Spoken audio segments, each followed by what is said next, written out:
David Pearl wears a skull cap and a prayer tassel as part of everyday life. But when he goes outside, he puts the tassel in a pocket, and he hides the skull cap with a hat.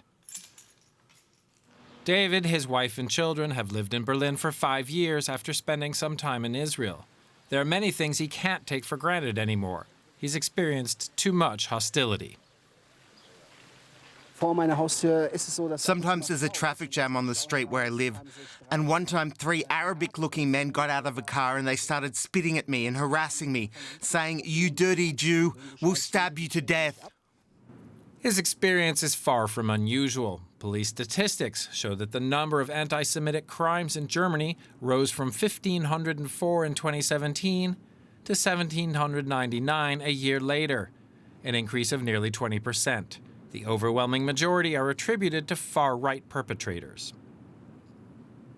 The rise in anti-Semitic acts is a result of the coarsening of discourse, the readiness to act out in a racist way and against minorities, the spread of movements like Pegida and a large part of the Alternative for Germany party. That all adds up to a decisive change. People who used to hold back now say it's time to strike. That's the danger. That's why we have to act decisively and make a clear statement that we want no hate crimes.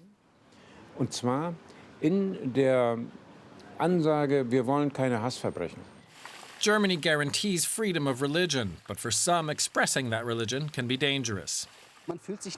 You don't feel free. You don't feel authentic. Because it belongs to you, to your culture and to your way of life.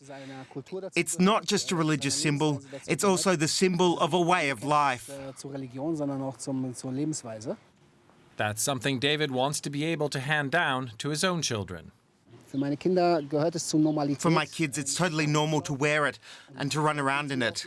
It's very hard to explain to a 3-year-old that he has to cover it up because someone might run up and spit on him or harass him.